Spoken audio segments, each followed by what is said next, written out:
Hello everyone! In this video I will show you how to make cute Dwagonz inspired by Heathersketcheroos. Here are the materials you will need. You will need 5 clay colors: Fimo Vanilla, Translucent, White, Blue Agate and Black. To get the body color you want to mix Fimo Vanilla, Translucent and White in a 1 to 2.5 to a half ratio. The basic idea is to get the vanilla color even lighter and also to make it a bit more translucent. You will also need various tools. If you don't have these, a toothpick also works just fine. Rubbing alcohol is essential for this project, but the Fimo Deco Gel or TLS is optional. You could do a Skinner blend or simply use chalk pastels like I did. Choose 2 colors, one in a lighter shade and the other one considerably darker. This will create a color gradient effect on your Dwagon. Start out with a larger ball of the main color, 3 tiny balls of clay for the spikes on the back and 2 small balls for the horn. It is also advisable to work on a small tile. This lets you rotate your creation easily, plus you can simply bake the Dwagon on it. So let's get started. You want to start by pinching and drawing out the tail of the Dwagon with your fingers.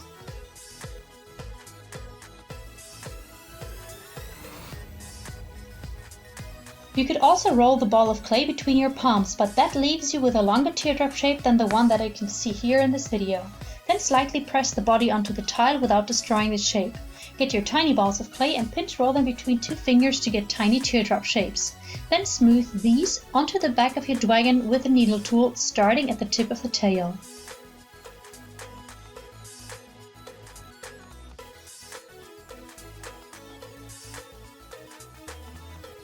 Next, scrape off some chalk pastel in the colors of your choice. You will need more of the lighter color.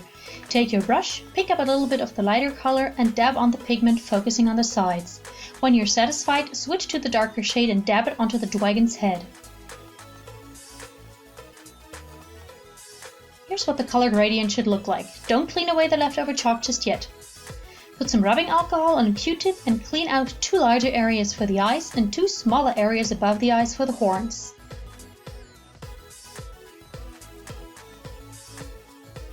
Pinch roll the 2 small balls of the main color between 2 fingers to get teardrop shapes for the horns. With a larger ball tool, slightly indent the eye sockets and the areas for the horns. Fill the latter with a tiny amount of TLS. This is optional, but it attaches the horns more securely since we're not going to smooth these onto the head. Use 2 balls of white clay for the eyes, 2 smaller balls of blue agate for the irises and 2 tiny balls of black clay for the pupils.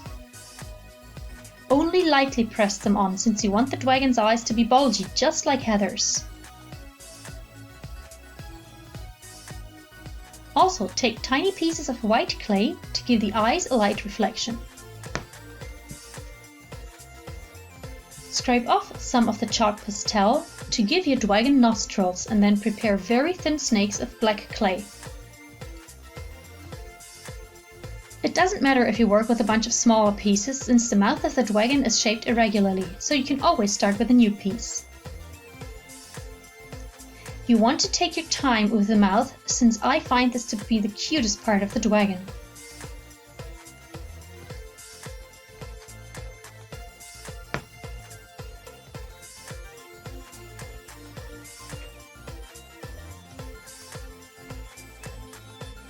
Lightly press the mouth to the head and correct the shape if necessary. Get out a thin sheet of the body color and cut 2 triangles. Roll 2 balls of the iris color into thin snakes and indent these 1/3 or 2/3 of the way respectively and put them on the wing triangles. Carefully press them on.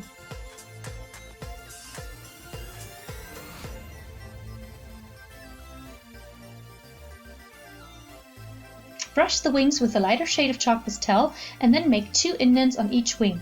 Don't press down too hard. Also, give the lower hem a little curve between each of the marks you just made. Pick up the wings using your blade and attach them to your Dwagon with a bit of TLS. Also, don't forget to poke a hole in the head of the Dwagon before baking it if you want to turn this into a charm or earrings. Do not insert the eye screw just yet though. Pre-bake for about 10 minutes to pre-harden your clay. That just makes it easier to attach the legs without destroying the shape of the body. For the legs, roll out 4 small ovals of the main color, cut out a triangle and then cut the legs at an angle. Prepare a dab of TLS to attach the legs more securely to your pre-baked Dwagon. Once your piece is cooled down, put a little bit of TLS onto the Dwagonz belly and lightly attach the feet.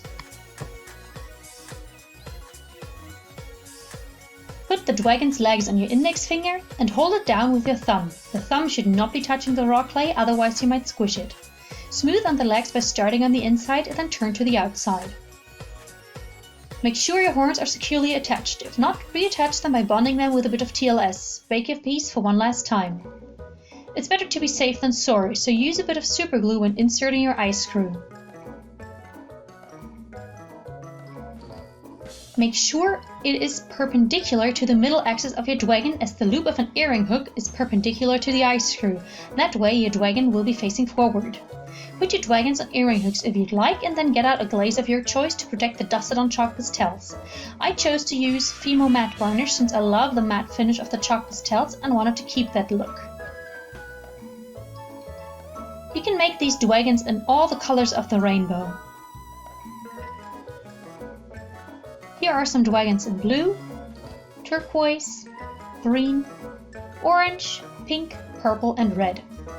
By the way, if you glue in your eye screw before the final bake, your piece might end up like this, all cracked. I should have known better. Don't repeat my mistake. I hope you liked this tutorial. If you did, please give it a thumbs up and comment and subscribe. Also, check out the original artist Heathersketcheroos on Instagram. Until next time, bye!